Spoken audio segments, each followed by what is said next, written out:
ভারতের প্রধানমন্ত্রী নরেন্দ্র মোদী নয়াদিল্লিতে কর্তব্য ভবন উদ্বোধন করলেন। এই অনুষ্ঠানে প্রধানমন্ত্রী ভাষণ দিতে গিয়ে বলেন, ভারতের শাসন সংস্কৃতিতে রূপান্তরের উপর জোর দিতে হবে, দক্ষতার উদ্ভাবন এবং পরিষেবা ভিত্তিক চিন্তাভাবনার উপর জোর দিতে হবে এবং মিশন কর্মযোগী IGOT অর্থাৎ আইগটের মতো ডিজিটাল প্ল্যাটফর্ম থেকে শুরু করে অফিস সিস্টেম এবং ফাইল ট্র্যাকিং পর্যন্ত দ্রুততার সঙ্গে এবং জবাবদিহিতার সাথে কর্মসংস্কৃতিকে সম্পূর্ণ গঠন করা হয়েছে। এবং বাকিটা আপনারা প্রধানমন্ত্রী নরেন্দ্র মোদীর মুখেই শুনে নিন, তিনি কি বললেন শুনুন। চোখ রাখুন বাংলা খবর ইউটিউব চ্যানেলের পর্দায় এবং যারা এখনও পর্যন্ত সাবস্ক্রাইব করেননি চ্যানেলটি সাবস্ক্রাইব করে বেল বাটনটি অন করে দিন, তাহলে পরবর্তী ভিডিও নোটিফিকেশন খুব সহজেই আপনার কাছে পৌঁছে যাবে। केंद्र सरकार में मंत्रिमंडल के सभी साथी, उपस्थित माननीय सांसदगण, सरकार के सभी कर्मचारी, अन्य महानुभाव, देवी और सज्जनों, क्रांति का महीना अगस्त और 15 अगस्त से पहले ये ऐतिहासिक अवसर हम एक के बाद एक आधुनिक भारत के निर्माण से जुड़ी उपलब्धियों के साक्षी बन रहे हैं। यहां राजधानी दिल्ली में ही कर्तव्य पथ, देश का नया संसद भवन, नया रक्षा भवन, भारत मंडपम, यशोभूमि, शहीदों को समर्पित national war memorial, Netaji Subhash Babu की प्रतिमा और अब ये कर्तव्य भवन,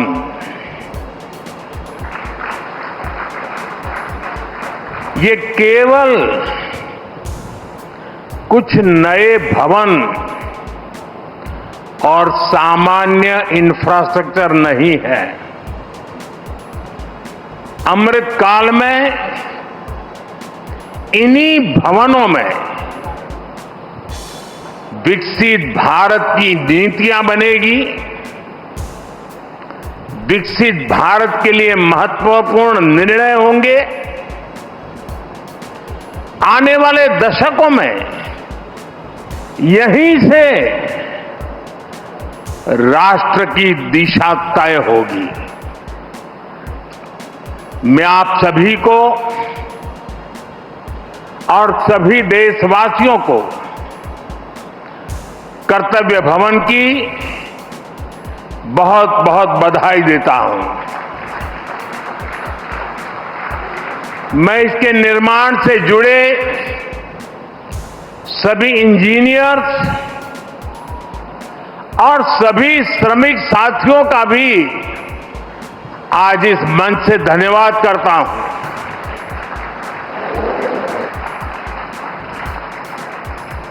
साथियों, हमने इस इमारत को बहुत मंथन के बाद कर्तव्य भवन नाम दिया है। कर्तव्य पथ, कर्तव्य भवन, ये नाम हमारे लोकतंत्र की, हमारे संविधान की मूल भावना का उद्घोष करते हैं। गीता में भगवान श्री कृष्ण ने कहा है, न मे पार्थ अस्ति कर्तव्यम त्रिषु लोकेषु किंचन नानवाप्तम अवाप्तव्यम वर्त एव च कर्मणि, अर्थात हमें क्या प्राप्त करना है, क्या प्राप्त नहीं करना है, इस सोच से ऊपर उठकर हमें कर्तव्य भाव से कर्म करना चाहिए। कर्तव्य भारतीय संस्कृति में ये शब्द केवल दायित्व या रिस्पॉन्सिबिलिटी तक सीमित नहीं है। कर्तव्य हमारे देश के कर्म प्रधान दर्शन की मूल भावना है। स्व की सीमा से परे सर्वस्व को स्वीकार करने की विराट दृष्टि, यही कर्तव्य की वास्तविक परिभाषा है। और इसलिए कर्तव्य ये सिर्फ इमारत का नाम भर नहीं है, ये करोड़ों देशवासियों के सपनों को साकार करने की तपोभूमि है।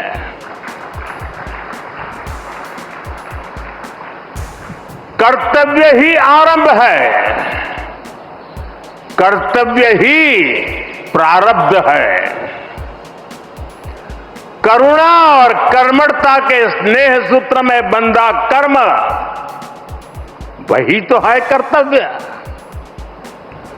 सपनों का साथ है कर्तव्य, संकल्पों की आस है कर्तव्य, परिश्रम की पराकाष्ठा है कर्तव्य, हर जीवन में ज्योत जला दे वो इच्छा शक्ति है कर्तव्य। करोड़ों देशवासियों के अधिकारों की रक्षा का आधार है कर्तव्य। मां भारती की प्राण ऊर्जा का ध्वजवाहक है कर्तव्य। नागरिक देवो भव के मंत्र का जाप है कर्तव्य। राष्ट्र के प्रति भक्ति भाव से किया हर कार्य है कर्तव्य। साथियों, आजादी के बाद दशकों तक देश की एडमिनिस्ट्रेटिव मशीनरी उन बिल्डिंगों से चलाई जाती रही है जो ब्रिटिश शासनकाल में बनी थी। आप भी जानते हैं, दशकों पहले बने इन प्रशासनिक भवनों में वर्किंग कंडीशन कितनी खराब थी, और अभी वीडियो में कुछ झलक भी देखी हमने। यहां काम करने वालों के लिए न पर्याप्त स्पेस है, न रोशनी है, न जरूरी वेंटिलेशन है। आप कल्पना कर सकते हैं, होम मिनिस्ट्री जैसी महत्वपूर्ण मिनिस्ट्री करीब 100 साल से एक ही बिल्डिंग में अपर्याप्त साधनों के साथ चल रही थी। इतना ही नहीं, भारत सरकार के अलग अलग मंत्रालय दिल्ली के 50 अलग अलग जगहों से चल रहे हैं। इनमें से बहुत सारे मंत्रालय तो किराए की बिल्डिंग में है। इनके किराए पर जितने रुपए खर्च हो रहे थे वो अपने आप में बहुत बड़ा आंकड़ा है। और वैसे पूरा हिसाब लगाएं तो बहुत बड़ा है, लेकिन अगर मोटा मोटा हिसाब लगाएं तो 1,500 करोड़ रुपया प्रति वर्ष इसमें जाता है। इतनी बड़ी राशि भारत सरकार अलग अलग मंत्रालयों के सिर्फ किराए पर खर्च कर रही है। इसका अलावा एक और दिक्कत, काम की वजह से स्वाभाविक है कि कर्मचारियों का यहां से वहां आना जाना भी होता है। अनुमान है कि हर रोज 8 से 10 हजार कर्मचारियों को एक मंत्रालय से दूसरे मंत्रालय में आना जाना पड़ता है। अब इसमें भी सैकड़ों गाड़ियों का मूवमेंट होता है, खर्च होता है, सड़कों पर ट्रैफिक बढ़ता है, कितना समय खराब होता है। और इन सब से काम में भी इनएफिशिएंसी के सिवाय कुछ नहीं रहता है। साथियों, 21वीं सदी के भारत को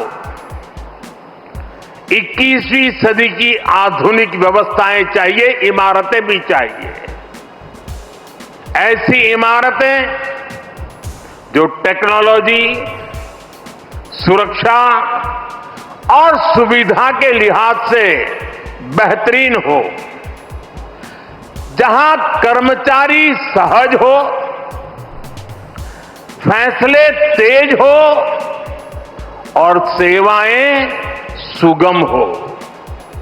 इसलिए कर्तव्य पथ के आसपास एक होलिस्टिक विजन के साथ कर्तव्य भवन जैसी विशाल इमारतों का निर्माण किया जा रहा है।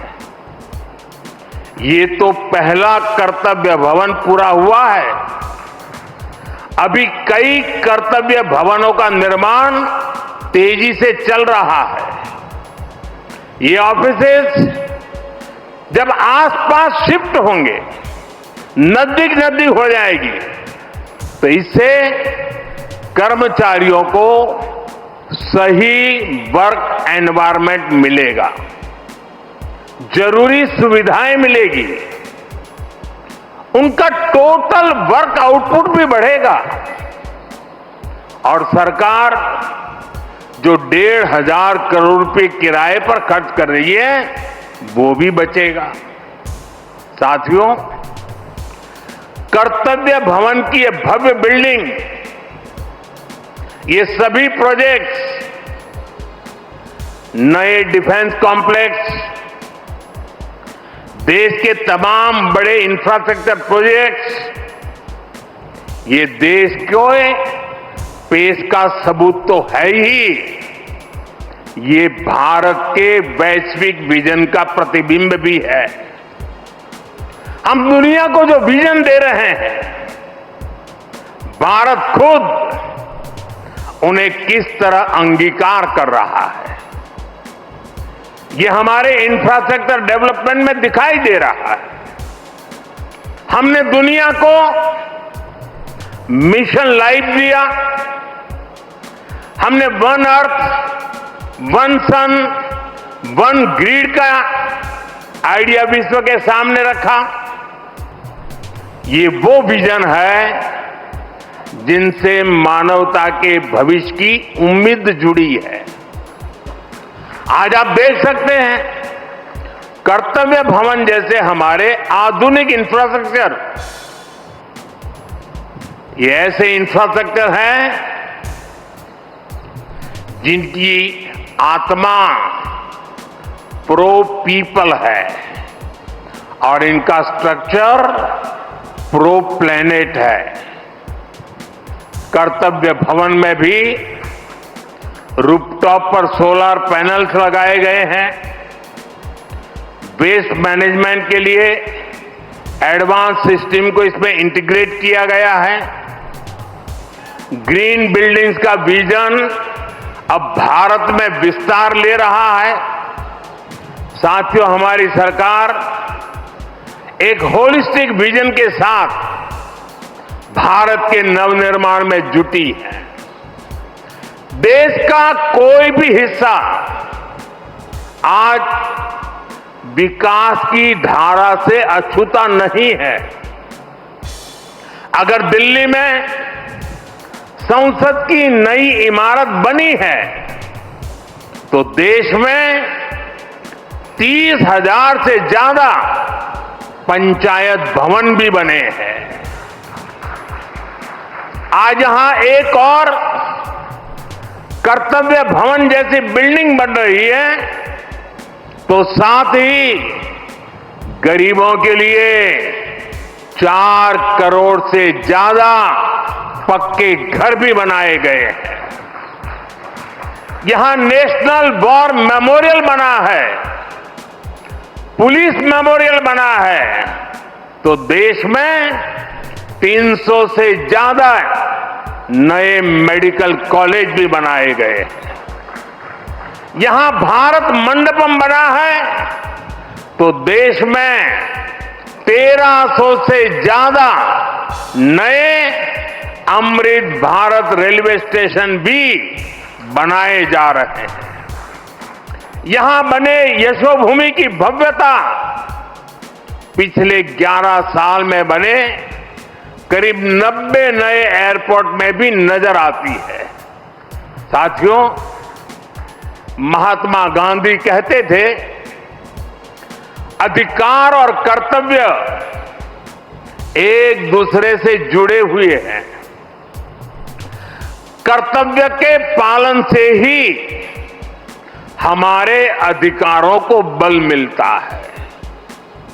हम नागरिक से कर्तव्य की अपेक्षा रखते हैं, लेकिन सरकार के तौर पर हमारे लिए भी कर्तव्य सर्वोपरि है। और जब कोई सरकार अपने कर्तव्यों को गंभीरता से पूरा करती है तो वो गवर्नेंस में भी नजर आता है।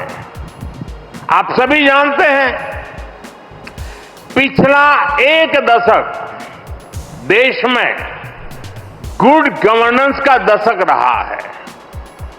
गुड गवर्नेंस और विकास की धारा रिफॉर्म्स की गंगोत्री से ही निकलती है।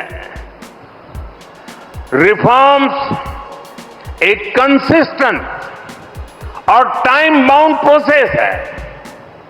इसलिए देश ने लगातार बड़े रिफॉर्म्स किए हैं। हमारे रिफॉर्म्स कंसिस्टेंट भी हैं, डायनेमिक भी हैं और दूरदर्शी भी है। सरकार और जनता के बीच संबंधों को बेहतर बनाना,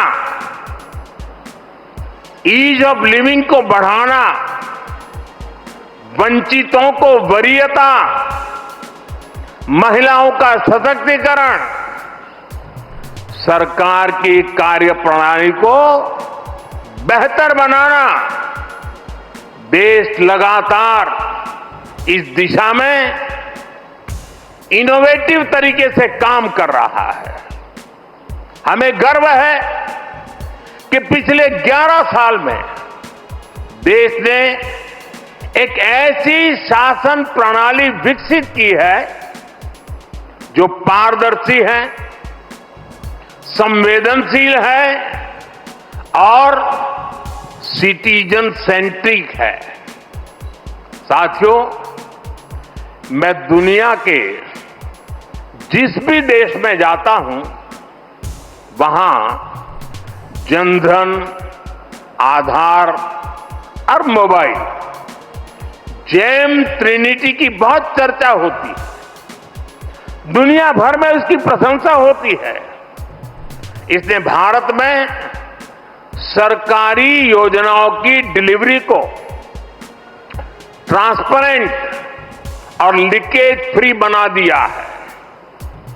आज कोई भी ये जानकर हैरान रह जाता है कि देश में राशन कार्ड हो, गैस सब्सिडी पाने वाले हो, स्कॉलरशिप हो, ऐसी अलग अलग योजनाओं के करीब 10 करोड़ लाभार्थी ऐसे थे।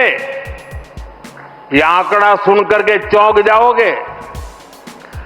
10 करोड़ लाभार्थी ऐसे थे जिनका कभी जन्म ही नहीं हुआ था। इनके नाम पर पहले की सरकारें पैसे भेज रही थी और वो पैसा इन फर्जी लाभार्थियों के नाम पर बिचौलियों के खाते में जा रहा था। इस सरकार में इन सभी 10 करोड़ फर्जी नामों को हटा दिया गया है और अभी ताजा आंकड़ा है कि इससे देश के 4,30,000 करोड़ रुपए से ज्यादा 4,30,000 करोड़ रुपए से ज्यादा ये पैसे गलत हाथों में जाने से बचे हैं। आप कल्पना करिए, 4,30,000 करोड़ रुपए की चोरी। अब ये पैसा देश के विकास में काम आ रहा है। मतलब लाभार्थी भी खुश हैं और देश का संसाधन भी बचा है। साथियों, सिर्फ करप्शन और लीकेज ही नहीं, अनावश्यक नियम कायदे भी नागरिकों को परेशान करते हैं। इनसे सरकार की डिसीजन मेकिंग प्रोसेस स्लो होती थी। इसलिए हमने 1500 से ज्यादा पुराने कानून समाप्त कर दिए। कई कानून तो अंग्रेजों के जमाने के थे, जो इतने दशकों बाद भी रोड़ा बने हुए थे। हमारे यहां कानूनों के कंप्लायंस का भी बहुत बड़ा बर्डन रहा है। कोई भी काम शुरू करना हो तो दर्जनों कागज देने पड़ते थे। पिछले 11 साल में 40,000 से अधिक कंप्लायंसेस को खत्म कर दिया गया है और ये काम अभी पूरा नहीं हुआ है, अभी भी लगातार जारी है।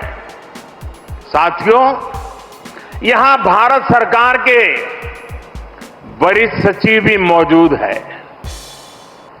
आप इस बात से परिचित है कि पहले कितने विभागों और मंत्रालयों में किस तरह जिम्मेदारियों और अधिकारों की ओवरलैपिंग होती थी।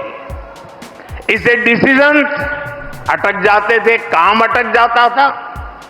हमने अलग अलग विभागों को जोड़कर डुप्लीकेशन खत्म किया। कुछ मंत्रालय को मर्ज किया गया। जहां जरूरत थी वहां नए मंत्रालय भी बनाए गए। वाटर सिक्योरिटी सुरक्षित करने के लिए जल शक्ति मंत्रालय बना। सहकारिता आंदोलन को सशक्त करने के लिए सहकारिता मंत्रालय बना। पहली बार फिशरीज का अलग मंत्रालय बनाया गया। हमारे नौजवानों के लिए स्किल डेवलपमेंट मिनिस्ट्री बनी। इन फैसलों से आज सरकार की एफिशिएंसी भी बढ़ी है, डिलीवरी भी तेज हुई है। साथियों, हम सरकार के वर्क कल्चर को भी अपग्रेड करने के लिए काम कर रहे हैं। मिशन कर्मयोगी, iGOT जैसे डिजिटल प्लेटफॉर्म हमारे गवर्नमेंट एम्प्लॉइज को इनके जरिए आज टेक्निकली एम्पावर किया जा रहा है। E office, file tracking, digital approval, एक ऐसी व्यवस्था बन रही है जो फास्ट भी है और ट्रेसेबल भी है। साथियों, जब हम किसी नए घर में जाते हैं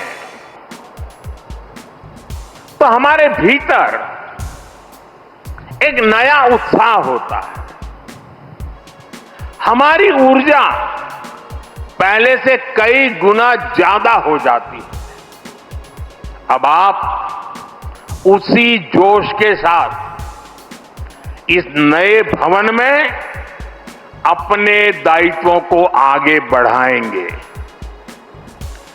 आप जिस किसी भी पद पर हैं, आप अपने कार्यकाल को यादगार बनाने के लिए काम करिएगा। जब आप यहां से जाएं तो ये लगना चाहिए कि आपने देश सेवा में अपना 100% योगदान दिया है। साथियों, हमें फाइलों को लेकर अपने नजरिए को भी बदलने की जरूरत है। एक फाइल, एक शिकायत, एक आवेदन, ये देखने में बस एक रोजमर्रा का काम लग सकता है, लेकिन किसी के लिए वही एक कागज उनकी उम्मीद हो सकता है। एक फाइल से कितने ही लोगों का पूरा जीवन जुड़ा हो सकता है। अब जैसे कोई फाइल जो 1 लाख लोगों से जुड़ी है, अगर आपकी टेबल पर वो एक दिन भी डिले होती है तो उससे 1 लाख मानव दिवसों का नुकसान होता है। जब आप इस नजरिए से अपने काम को देखेंगे तो आपको भी लगेगा किसी भी सुविधा या सोच से ऊपर ये सेवा का कितना बड़ा अवसर है।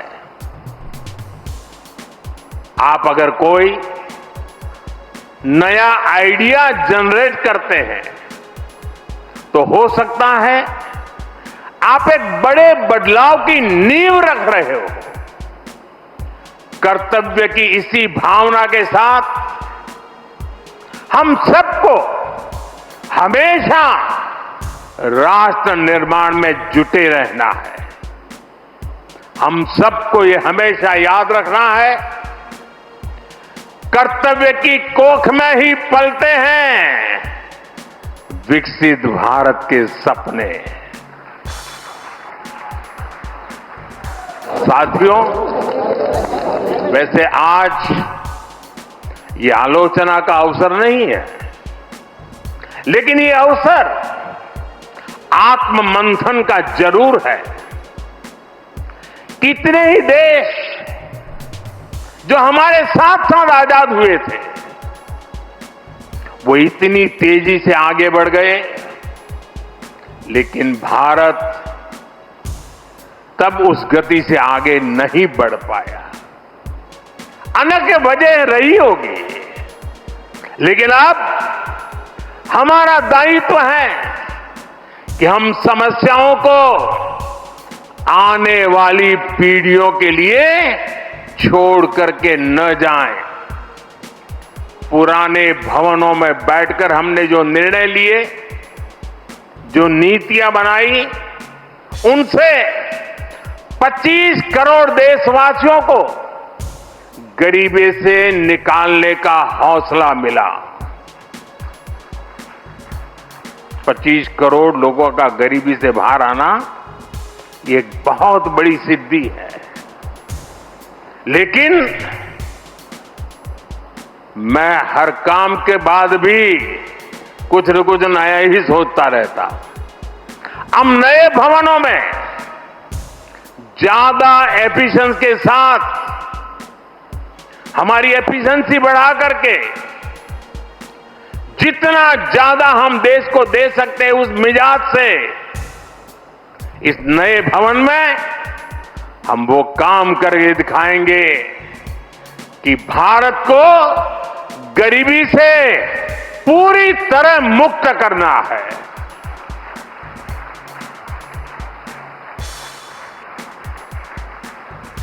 इन्हीं भवनों से विकसित भारत का सपना साकार होगा। ये लक्ष्य हम सबके प्रयासों से ही पूरा होगा।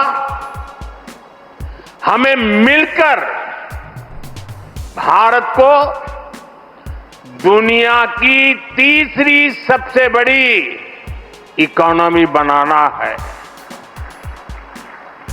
हमें मिलकर मेक इन इंडिया और आत्मनिर्भर भारत की सक्सेस स्टोरी लिखनी है। हमारा संकल्प होना चाहिए हम अपनी और देश की प्रोडक्टिविटी को स्केल अप करेंगे। जब टूरिज्म की बात हो, पूरी दुनिया से लोग भारत आए। जब ब्रांड्स की बात हो तो दुनिया की नजर इंडियन ब्रांड्स पर जाए। जब एजुकेशन की बात हो तो विश्व से स्टूडेंट्स भारत आए। हम भारत की ताकत को बढ़ाने के लिए क्या कुछ कर सकते हैं, ये भी हमारे जीवन का ध्येय होना चाहिए। साथियों, जब सफल राष्ट्र आगे बढ़ते हैं तो अपनी सकारात्मक विरासत को त्यागते नहीं हैं, वो उसे संरक्षित करते हैं। आज विकास और विरासत के इसी विजन पर हमारा भारत आगे बढ़ रहा है। नए कर्तव्य भवन के बाद ये नॉर्थ और साउथ ब्लॉक भी भारत की महान विरासत का हिस्सा बनेंगे। नॉर्थ और साउथ ब्लॉक को देश की जनता के लिए युगे युगीन भारत इस संग्रहालय के रूप में बदला जा रहा है। देश का हर नागरिक यहां जा सकेगा, देश की ऐतिहासिक यात्रा के दर्शन कर सकेगा। मुझे विश्वास है हम सब यहां की विरासत को, यहां की प्रेरणाओं को साथ लेकर कर्तव्य भवन में प्रवेश करेंगे। मैं एक बार फिर देशवासियों को कर्तव्य भवन की बहुत बहुत बधाई देता हूं। बहुत बहुत धन्यवाद। আপনারা দেখছেন বাংলা খবর ইউটিউব চ্যানেল।